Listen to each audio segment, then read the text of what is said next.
नमस्कार। आज मैं डॉक्टर शशिकला गुप्ता। आज हम स्टार्ट करेंगे BSc part third, paper third, और उसमें हम देखते हैं role of activation energy in a chemical reaction. रासायनिक अभिक्रिया में सक्रियण ऊर्जा की भूमिका। हमने पहले देखा था अरेनियस सिद्धांत के अनुसार कि कोई भी अभिक्रिया जब होती है तो उसमें अभिकारकों के सारे अणु उत्पाद में परिवर्तित हो ये जरूरी नहीं है। उसमें केवल कुछ ही अणु, अभिकारकों के केवल कुछ ही अणु जो है वो अभिक्रिया में भाग लेते हैं। ऐसे अणुओं को सक्रिय अणु कहते हैं। जब हम किसी अभिक्रिया मिश्रण का ताप बढ़ाते हैं तो सक्रिय अणुओं की संख्या बढ़ जाती है और उसकी जो रेट है, रिएक्शन रेट है, वो भी बढ़ जाती है।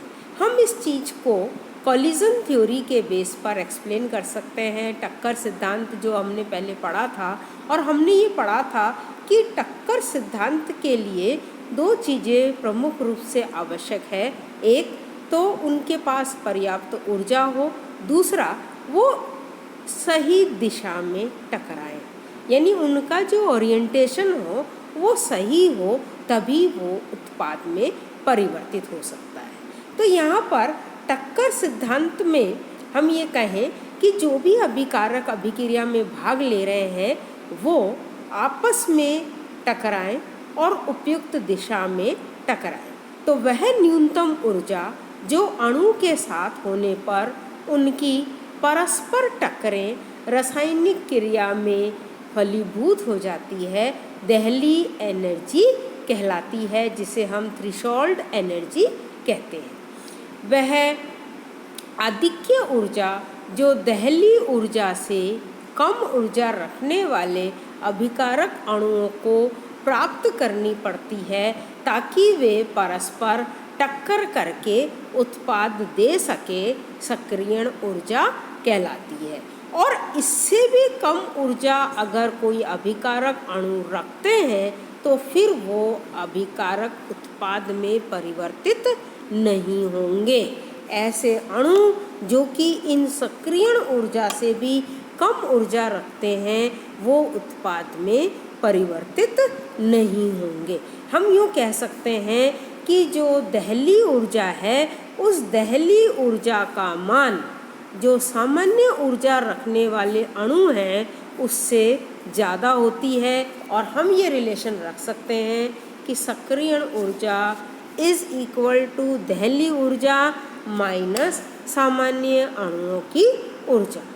तो सक्रियण ऊर्जा को हम ध्यान में रखते हुए हम ये कह सकते हैं कि अभिकारकों के अणु अभिक्रिया में भाग लेने से पूर्व किसी प्रकार ऊर्जा की एक निश्चित आधिक्य मात्रा ग्रहण कर लेते हैं तो वे उत्पाद में परिवर्तित हो सकते हैं। तो इसका मतलब ये हुआ कि अभिकारकों और उत्पाद के बीच में कोई एक एनर्जी बैरियर होता है, या यूँ कहें ऊर्जा अवरोधक होता है, और अभिकारकों को उत्पाद में परिवर्तित करने के लिए उनको ये एक बैरियर पार करना पड़ता है, ऊर्जा अवरोध पार करना पड़ता है।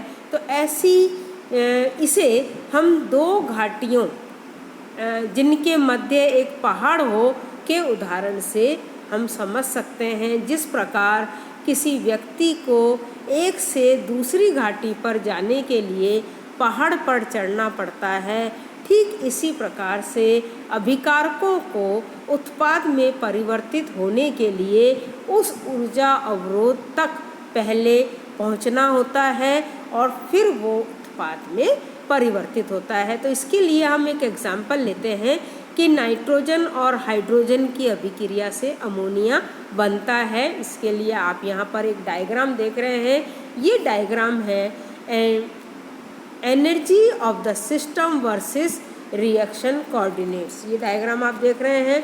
यहाँ पर ये नाइट्रोजन और हाइड्रोजन आपस में क्रिया कर रहे हैं और इसकी रिएक्शन आप देखिए N2 + 3H2 = NH3। ठीक है। अब जो ये नाइट्रोजन और हाइड्रोजन आपस में क्रिया कर रहे हैं, सपोज इनकी जो इनिशियल एनर्जी है, प्रारंभिक ऊर्जा है, वो है E1। ठीक है। अब ये बिंदु A पर अवस्थित है और इस अवस्था में हम ये कहते हैं कि ये अणु एक दूसरे के नज़दीक आ चुके हैं और फिर इन अणुओं को जब हम पर्याप्त ऊर्जा देते हैं तो पर्याप्त ऊर्जा देने पर ये इसके शिखर पर पहुंच जाते हैं। यहाँ पर आप देखिए ये इसके शिखर पर पहुंच गए और शिखर पर पहुंचकर इन्होंने ये बैरियर, एनर्जी बैरियर प्राप्त कर लिया, है ना। और इस शिखर पर पहुंच जाते हैं जिसको हमने बी नाम दिया और ये इनकी सक्रियण ऊर्जा है या एनर्जी ऑफ एक्टिवेशन है जिसे हमने EA से डिनोट किया है। और इसलिए यहाँ पर ही पहुँच गए, इसलिए हम ये कह सकते हैं कि ये सक्रिय अणु हैं।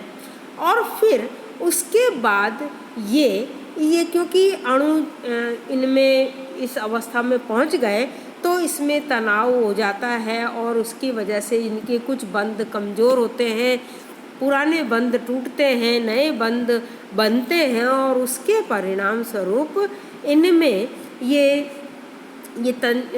टेंडेंसी होती है कि ये उत्पाद में परिवर्तित हो जाए, यानी ये फिर ये BC में इस मार्ग के द्वारा ये अमोनिया में परिवर्तित हो जाते हैं क्योंकि नए बंध बन गए और नए बंध बनने से ये B से C की ओर आते हैं यानी अमोनिया बन जाता है। तो इस तरह से हम ये कहेंगे कि E डैश जो है ये यहाँ पर इसका ऊर्जा का उत्सर्जन होता है और NH3 अणुओं की जो ऊर्जा है वो E2 है जिसको कि E2 के द्वारा दर्शाया गया है। तो इसलिए N2 और H2 अणुओं की औसत ऊर्जा, यहाँ आप डायग्राम में देख रहे हैं ना, इनकी जो औसत ऊर्जा है वो NH3 के अणुओं की औसत ऊर्जा से अधिक होती है, अर्थात ऊर्जा की कुछ मात्रा उत्सर्जित होती है, हम जिसे अभिक्रिया ऊष्मा कहते हैं, यानी डेल E = E2 - E1। इससे जो उत्पाद बना उसको हमने इस डायग्राम में C के द्वारा एक्सप्लेन किया है, इसको C के द्वारा दर्शाया है। यहाँ पर इस रिएक्शन से हमें ये भी ज्ञात हो रहा है कि ये जो अभिक्रिया है ये ऊष्माक्षेपी है, यानी अभिकारक ऊर्जा शिखर तक पहुँचने के लिए ऊर्जा का शोषण करता है। तो निश्चित ही उत्पाद बनने से यह शोषित ऊर्जा जो है वो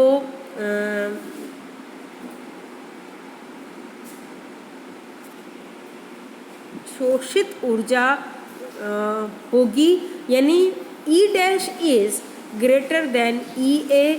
तो ये अभिक्रिया ऊष्माक्षेपी है जिसे हम एक्सोथर्मिक कहते हैं, और यदि E' is smaller than EA तो ये अभिक्रिया ऊष्माशोषी होगी या जिसे हम एंडोथर्मिक रिएक्शन कहते हैं। अब हम देखते हैं एक्टिवेटेड कॉम्प्लेक्स, जिसे हम फिर से एक एग्जाम्पल से समझते हैं कि जैसा कि हम ये जानते हैं कि जब कोई रिएक्शन होती है तो जो रिएक्टेंट होते हैं वो रिएक्टेंट आपस में टकराते हैं और उनमें से उनके पास कुछ सक्रिय अणु होते हैं जिनके पास की सक्रियण ऊर्जा होती है, जिसको कि वो ग्रहण करके और फिर वो उत्पाद में परिवर्तित होते हैं। तो यहाँ पर हम एक एग्जाम्पल लेते हैं कि AB एक रिएक्टेंट है और CD एक दूसरा रिएक्टेंट है। ये दोनों रिएक्टेंट आपस में संयोग करके दूसरे दो प्रोडक्ट AC और BD बनाते हैं, जैसा कि आप यहाँ पर इस रिएक्शन में देख रहे हैं। तो यहाँ पर ये जो AB और CD अणु हैं, ये आपस में संयोग करके और इनमें ये पूर्ण सक्रियण ऊर्जा EA ग्रहण करते हैं और फिर ये एक्टिवेटेड कॉम्प्लेक्स बनाते हैं, जैसा कि आप यहाँ पर इस डायग्राम में देख रहे हैं। देखिए डायग्राम हमने प्लॉट किया है, ये एनर्जी ऑफ सिस्टम और रिएक्शन कोऑर्डिनेट्स। तो यहाँ पर देखिए AB और BC ये दो रिएक्टेंट हैं जिनकी की एनर्जी E1 है, और फिर ये एक एक्टिवेटेड कॉम्प्लेक्स बना रहे हैं जिसमें आप ये देख रहे हैं कि AB बंद टूट रहा है, CD बंद टूट रहा है, AC बंद बन रहा है और BD बंद बन रहा है, और फिर ये यहाँ पर प्रोडक्ट में कन्वर्ट होके यहाँ पर ये AC और BD बन जाता है। तो इसका मतलब ये हुआ कि सक्रियत होने के पश्चात जैसा कि हमने देखा था कि AB बंद शिथिल हुआ और BC बंद बनने की ओर है, तो ये सक्रिय संकर यहाँ पर आप देख रहे हैं ना, ये सक्रिय संकर बना और उससे फिर ये जो प्रोडक्ट है AC और BD ये प्रोडक्ट बन जाता है। तो ये जो बीच की अवस्था है इसे हम ट्रांजिशन स्टेट या संक्रमण अवस्था कहते हैं, और इस सिस्टम को हम सक्रिय संकर या एक्टिवेटेड कॉम्प्लेक्स कहते हैं। तो यानी जो एक्टिवेटेड कॉम्प्लेक्स और जो एक्टिव मॉलिक्यूल है उनकी एनर्जी सेम होती है, और अभिक्रिया जैसे जैसे अभिक्रिया M से N की ओर बढ़ रही है, यहाँ आप देख रहे हैं ना, ये M है और ये N है, जैसे जैसे ये M से N की ओर बढ़ते हैं सक्रिय संकर की मात्रा बढ़ती है और N बिंदु को पार करते ही तुरंत उत्पाद बनते हैं और ऊर्जा का उत्सर्जन होता है। तो इस प्रकार संपूर्ण रासायनिक अभिक्रिया 3 चरणों में पूरी होती है। पहला है अभिकारक अणु सक्रियत होने के लिए ऊर्जा का अवशोषण करते हैं। दूसरा, सक्रियत अणु मिलकर सक्रिय संकर बनाते हैं, और तीसरा है सक्रिय संकर उत्पादों में टूट जाता है। तो इस तरह से सक्रिय संकर के कुछ प्रमुख लक्षण निम्नलिखित है। देखिए, पहला, जब अभिकारक अणु उत्पाद में परिवर्तित होते हैं तो एक माध्यमिक अवस्था से गुजरता है जिसका एक विशेष संरूपण होता है और निकाय को उस अवस्था में सक्रिय संकर कहते हैं। दूसरा, सक्रिय संकर उन अभिकारक अणुओं के टकराने से बनता है जिनमें कम से कम दहली ऊर्जा के बराबर की ऊर्जा सन्निहित होती है। तीसरा, सक्रिय संकर की एक ढीले बंधन वाला अणु मान सकते हैं। चौथा, अभिकारक से उत्पाद के बनने के पाथ में सक्रिय संकर की स्थितिज ऊर्जा उच्चतम होती है। चौथा, यदि सक्रिय संकर बनने के लिए क्रमशः 2 या 3 अभिकारक अणुओं की आवश्यकता पड़ती हो तो सक्रिय संकर के संदर्भ में अभिक्रिया को एकाणुक, द्विअणुक या त्रिअणुक कहा जा सकता है। और लास्ट है, सक्रिय संकर का जीवन अल्पकालीन होता है, बहुत ही कम होता है और एक निश्चित वेग द्वारा उत्पादों में रूपांतरित होता रहता है तथा वापस अभिकारकों में भी अपघटित हो सकता है। तो यह अतः सिद्धांत रूप से यह मान लेते हैं कि अभिक्रिया वेग वास्तव में सक्रिय संकर का संक्रमण अवस्था में गुजरने का वेग है। धन्यवाद।